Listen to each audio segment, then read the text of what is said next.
Yango yo ebandi journal télévisé en lingala facile école de formation. Ba former pe Sarah Boyengiti. Mais pour na lelo bokozwa pasteur bwana ancien bogar yemo ko azokumba masolo. Tous les cas.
Le monde entier, bino badikando, bana yakini, c'est le paradis, ya ba République démocratique du Congo, mboka ya Joseph Kabila Kabange, fils de la paix, pe bande konanga ya Sefa, bambote na bino yango oyo. Journal na bino ya impact de pas idéologie, lingala facile, nsambe ya ba journaux télévisés na lingala awa na RDC, FC Bilombe, mabele mokonzi, ici e bandi. Ntango liboso, qui a dit que mokonzi ya mboka, Joseph Kabila Kabange a kosala lancement ya première récolte masangu na parc agro-industriel ya Bokangalonzo te. Oyo kasiko commentaire ya Gilles Boulembi, le poumon de la presse congolaise, la image bandirabiso ya RTNC. Lancement officiel, il y a première récolte, il y a maïs na parc agro-industriel, il y a Bokangalonzo et Salemi le jeudi 5 mars 2015 et pas Yemoko, le chef de l'État Joseph Kabila Kabange. Cérémonie Oyo et Salemi 7 mois après, début à activité na site Oyo, et ça situé na 240 km à Kinshasa, na route ya Kikwit na province ya Bandundu. Yemoko, fils de la paix Joseph Kabila Kabange, après ça qui coup d'envoi pour la récolte Oyo et kokende tina 5000 hectares, soit production moko ya 4 tonnes ya ba maïs par hectare. Sans li kukumabondi melangai, ministre ya agriculture Kabwe Mwenu azalaki na pointe pe alobaki que deuxième récolte eza pona mois ya juillet. Oyo eza pona ba maïs oyo balonaka na mois de janvier 2015. Entre-temps, Bandunda na biloko mususu ekolona mape avec impact na idéologie. Objectif est pour améliorer secteur agricole na ba gros investissement peut combattre sa économie en mboka ba investissement sous ce kozala na ba secteur ya énergie ya transport logement pour mai etiama pour match ezala bien pour la mise en œuvre ya ba projet gouvernement est mobilisé 83 millions de dollars. Gouvernement congolais est lancé qui lundi 22 septembre 2014. Opération à Colonna, il y a 100 tonnes de maïs pe bamadesu na parc agro-industriel ya Bokangalonzo. Et Sengeli Boyeba pe Bokanga que parc Oyo est tongami entre rivière Kwango pe Lonzo na espace il y a 70 000 hectares. Et Okani. Na cadre, il y a préparé journée de la femme, il y a le 8 mars 2015, ba femme policière, ba kutanaki na kati ya kan lufungola bolanda reportage, il y a Fiston Boko, Lengantie, na BG Manda. Le cadre de la journée internationale de la femme, au fetamaka chaque le 8 mars, beba que Ponango, mokolo ya jeudi, oyo, 5 mars 2015, ba policière tout la ville province ya Kinshasa, bazalaki wana, pour préparer ce défilé le 8 mars, tous les unités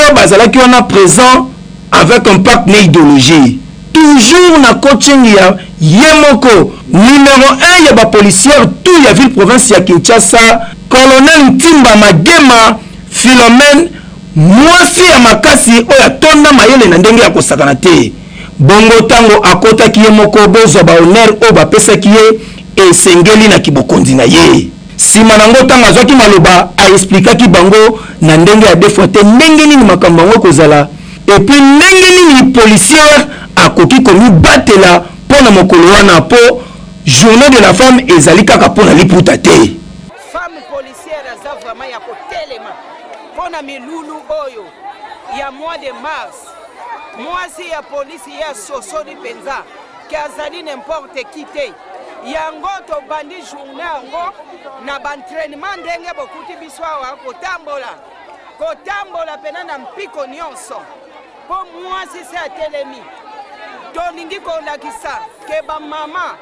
bazali capable ya kosala nyonso bamama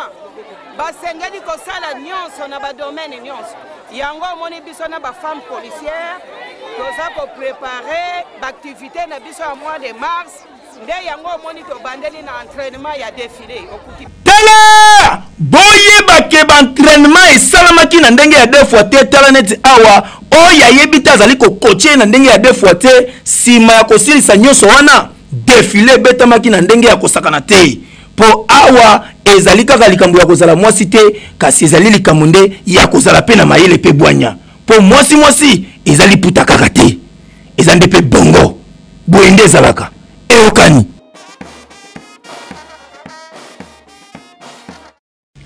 Fondation Papa Kirovuti esungi ba expulsé ya Brazzaville na ba savon Medisoft anti-moustique. Reportage ya GC di Zombele Motona Nzambe bakisala ye moi eloko di. Qui a dit que Fondation Papa Kirovuti awana avenue Kabambar direction Kasai na commune Barumbu et kofungwa matedi. Banoko boye bakendri bomoni bango boye bazali ba vrai distributeur ya savon Medisoft antibactérien c'est-à-dire oyo etikelaka microbe nzela te pe ezali anti-moustique ya deux fois te parce que soki osukoli nango bangungi bakoki mosika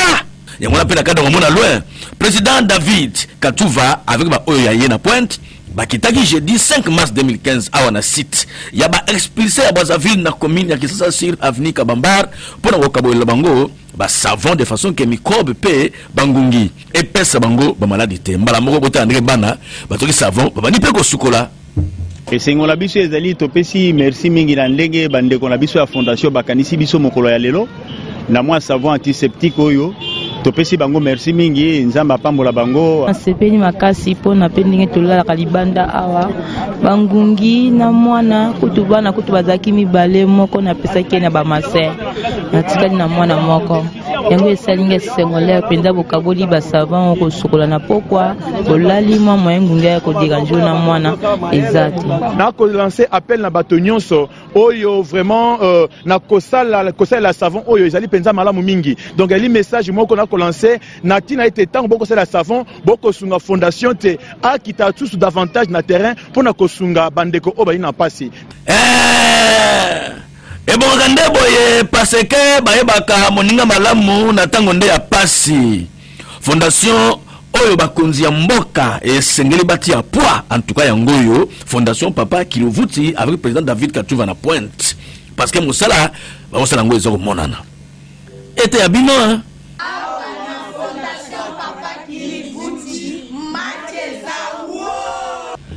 tango bato misusu bazali kosala kalai ngango kalai tekniki ba criminel ba koteli mutu moko na kati ya boutique na commune ya Masina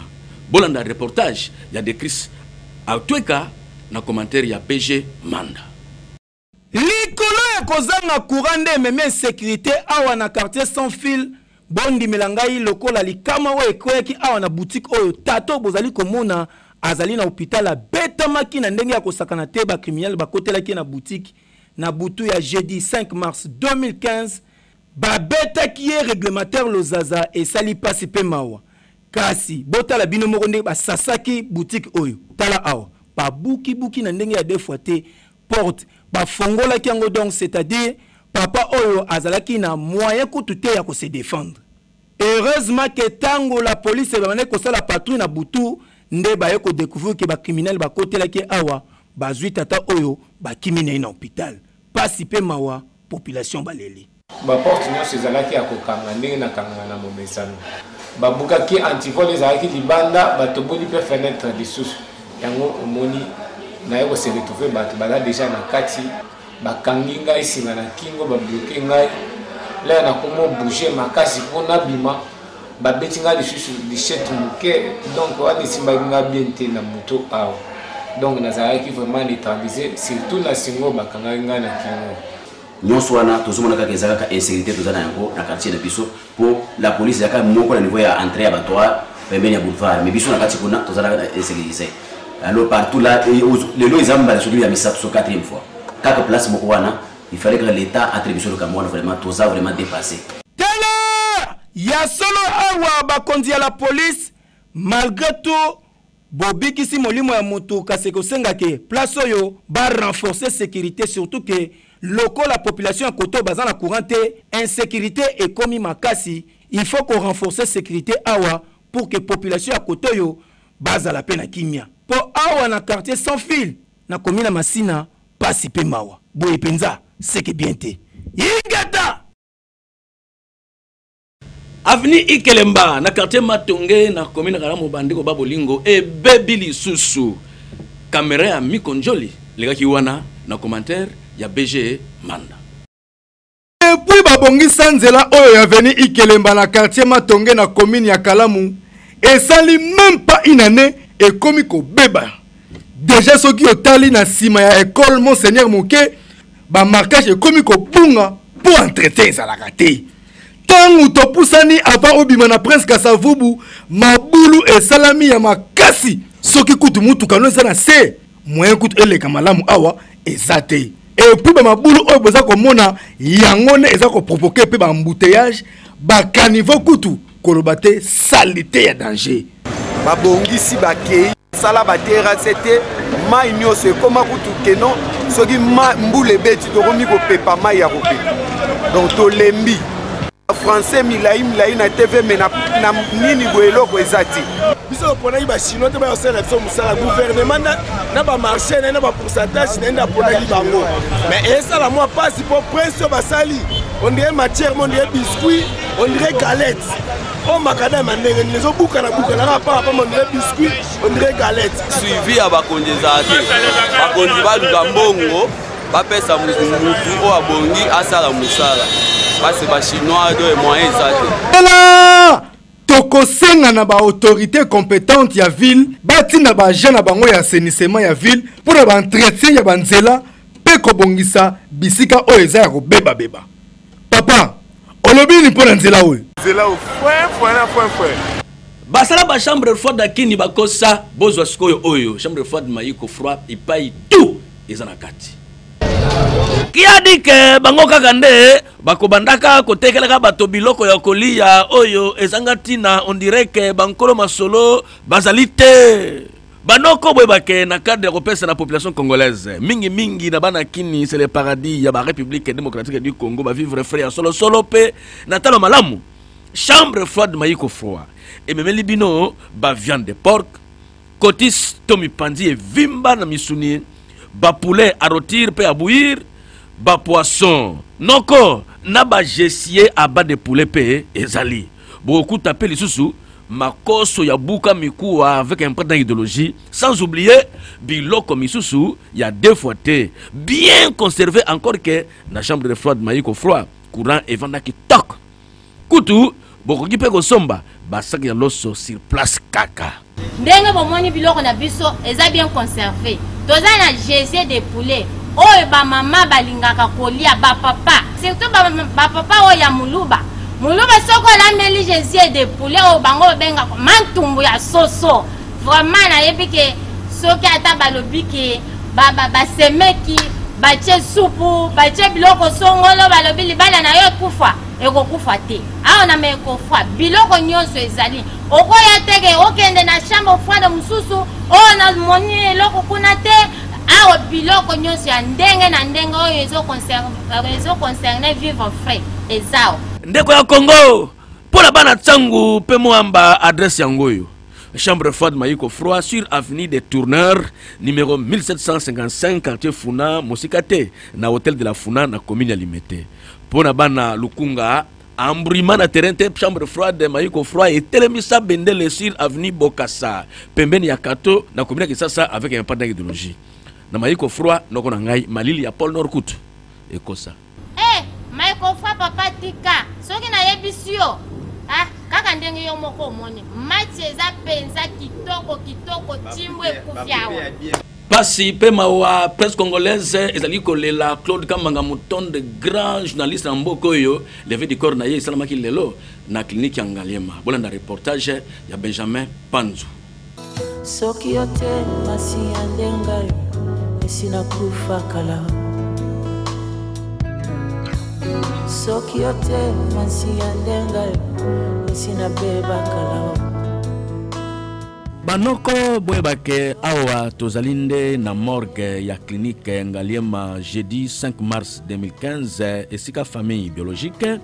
famille communicationnelle avec ba journaliste Ndre Nandenge na pointe y compris Bami pe ba connaissance les grands journalistes à la voix unique Claude Kamanga Mutonde bayaki pona kobimisa nzoto na ye na kati ya morgue pe ba kotisaki yango na salle po moto nyonso atala après baligaki nango ti awa na espace bovin sima ya palais du peuple na commune ya Lingwala esika corps ezali exposé lokola ayebike motema ya moto ya bwani ape mayele esengeli ezalaka toujours esika ebembelali honorable Zachary Baba Bass le député sans frontières et opérationnel pe azalaki parce que Claude Kamanga Mutonde azalaki vrai moto na ya motema bambala mingi ngamoko na mitunaka bisika ozwanga onakoma oyo okomisinga lelo témoignage na ngala ndeko ya Congo Bwebake Claude Kamanga Mutonde oyo akufaka mokolo ya dimanche 22 février 2015 pe akokundama mokolo ya vendredi 6 mars 2015 awa tozali koleka nzoto na ye ezali déjà na kati ya espace bovin sima ya palais du peuple na commune ya Lingwala ba oyo nyonso bayebike un jour bango pe bakochola soki boyebaki Claude Kamanga Mutonde en tout cas bokenda kuna pona kopesa ye hommage ya suka angaye tuzange Claude Kamanga Mutonde kaka boye apema na kimia si je n'avais pas pour moi le Dieu de Jacob na mitunu nyakoka kyokoma wapi na Kinshasa mpe la vie qui a dit que quelqu'un qui n'a pas kopesa la terre na cadre ya 7 ans il ngala facile micro ya peke sasa le terminator ezwa kibango kwa impression nga eza kitoko mingi moni na vito eba ozaka na bolingo comprendre zekla aza moto yo touti le loté le moment nous sortons ça les kamunaye naza obligé ozala présent mais mingi l'anniversaire ya lingala facile eza moi pasi mingi ke osa le loko na ba jour loko na ba lelo eza ba samedi te mais eloko eza la recette ya boye esalinga elengi seule chose na koloba oninga ya esiplo likamoko kaka facilité oninga expliquer bino facile wana ezala pe na bolingo facile esuka kaka te ke oboyebo te tokóma na bolingo facile sepeli mingi na reconnaissance zangle asali parce que s'il a pensé à moi il sait pourquoi donc touti musika na ye ti lelo tozala place tozali donc lingala facile faut ondima so moninga asali boule na ye faut tosepela nango faut encourager les bonnes choses c'est comme ça que le Congo peut avancer ezala teke oyo moto asali boye nga fona yaka nasala contre te asali eloko na ye asali idéologie na ye mpe esimbi œuvre yango emona misa bato Zachary Baba Bass il a parlé beaucoup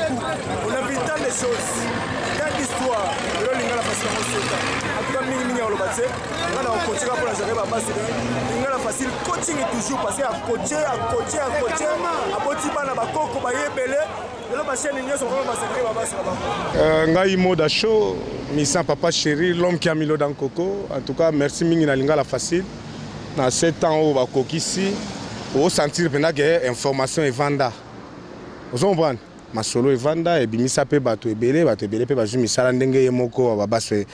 Zachary Baba Bass alobaka honorable napesi yo bambota trop vie nanga donc continuer kaka lingala facile continuer donc mamba bien mais eloko ya mabe nde numero ya lingala facile tozwaka yango te bato bako rejoindre Lingala facile bato bayebisa nga vous comprenez que numéro penda ezate ya kobenga soki problème ezali obenga Lingala facile va filmer po bana kin ba so information bana Congo ba so information na bango mais travail ça bien ça mis bien bato bele bazi misala Lingala facile mosala kitoko Lingala facile wo Lingala facile nzambe ya ba journaux c'est temps Lingala facile Zakari Bamba Baswe Lingala facile en tout cas ba félicitations et belé na boule ya Zakari Bamba Baswe kala nga kala technique biso baya to timbela cop to boya kuluna to boya koyiba to boya kobuka ba mama ya ngala to mi pesa na cop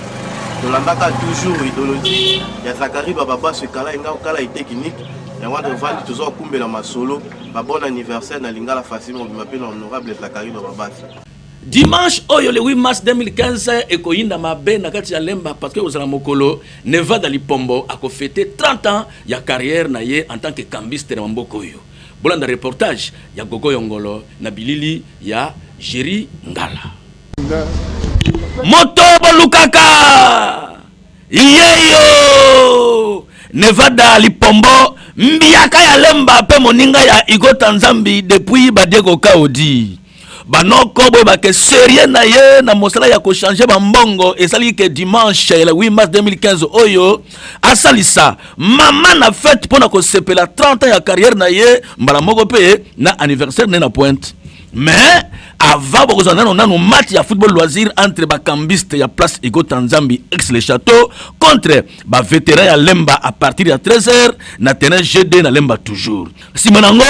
tout le monde a na terrasse Santos na Lemba super et si ka longolation et comme la malokola na carnaval de Rio de Janeiro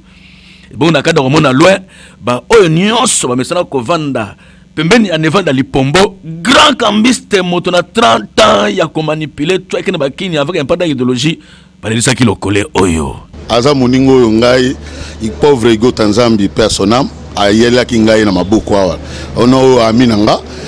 vraiment na mimie na musala ngam na zwa na yambaye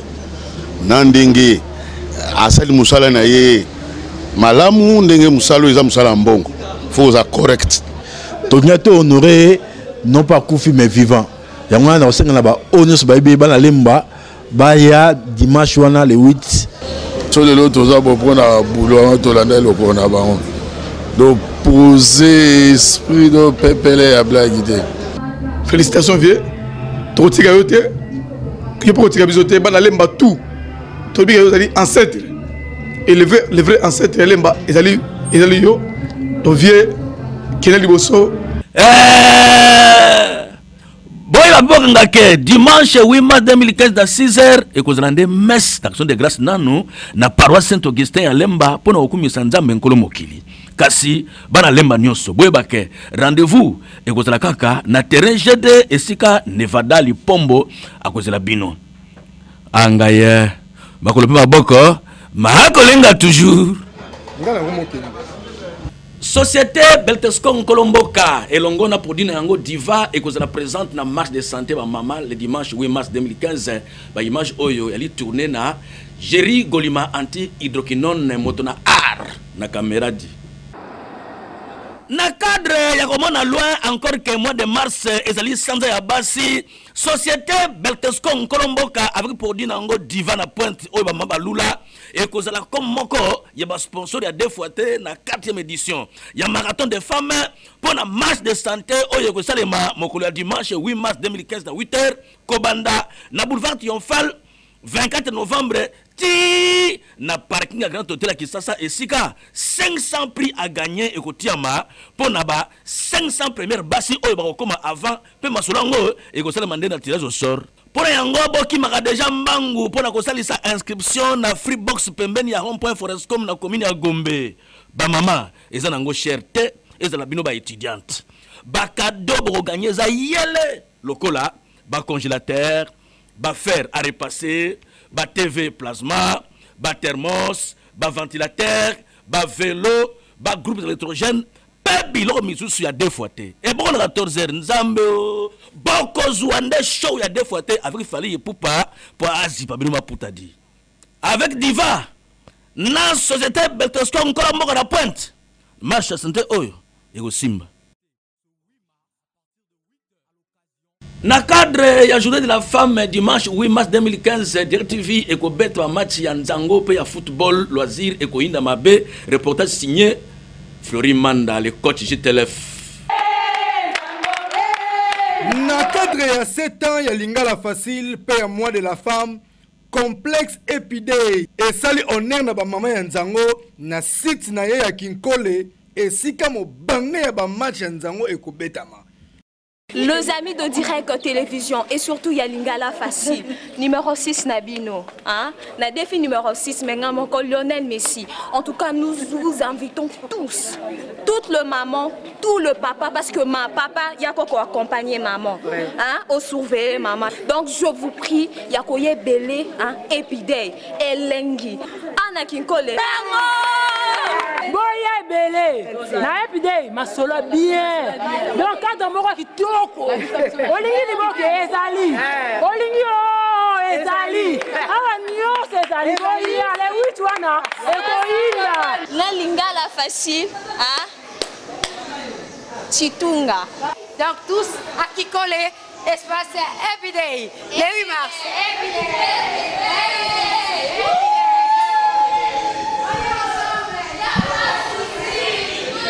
Nanou esilité toujours le 8 mars et Koinda Mabé entre équipes de football loisir, Yalingala Facile, na bandeko ya Night Club le Cordon Bleu, les repères, na bon marché. Facile, hein, avec beaucoup de respect que je dois à mon grand frère Sakari Bababasu. Bon anniversaire. Mais le 8 mars, faites ma maman. Ouais, ma maman. Le 8 mars. na cordon ka parole puis moi na biso ba mama na mawanzambe loba ta cordon bleu mingi ya ba vrai chéri ba vrai Dieu donc pour ça to bengi bino match ya le 8 mars na lingala facile 8-0 ouais ka caractère ya lolo wana contre bando ba cordon bleu de repère hein et bon ko lia komela au mon cadre idéal Ndezana c'est le capitaine emblématique ya cordon bleu si si hein nana minute mako nga mako cadeau ba mama oh debo boya bozanga tubo sepela tala lingala facile 7 ans Tana Bissonioso awa déjà parti à 17h after troisième mi-temps ne balobaka awa la cordon bleu Kokutani barbecue haute en couleur to bengisi ba mama nyonso boya to fêter ensemble journée za bino première consommation gratos pour la maman tala pour na ba mama ya nzango mutu akosa yo te rendez-vous ezaka moko na complexe épidémie na Kinkole. Et bon, on a cordon bleu dans les repères. Na cadre toujours ya ko honorer ba maman.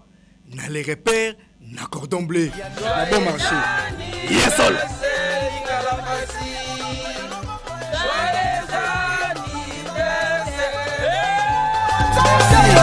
Qui a dit que rubrique Yima du jour va tomber dit Bozo ya lelo avec Fabrice Bagaza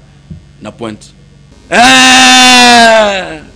Lokola masolo ya biteka teka ya parcelle ya batro mboko yo pele kindelo amate na ngomba sikoyo bozwa paledi na kati ya rocher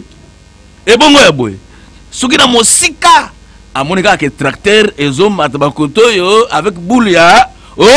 bakobuka po balikisa chemin de fer awa est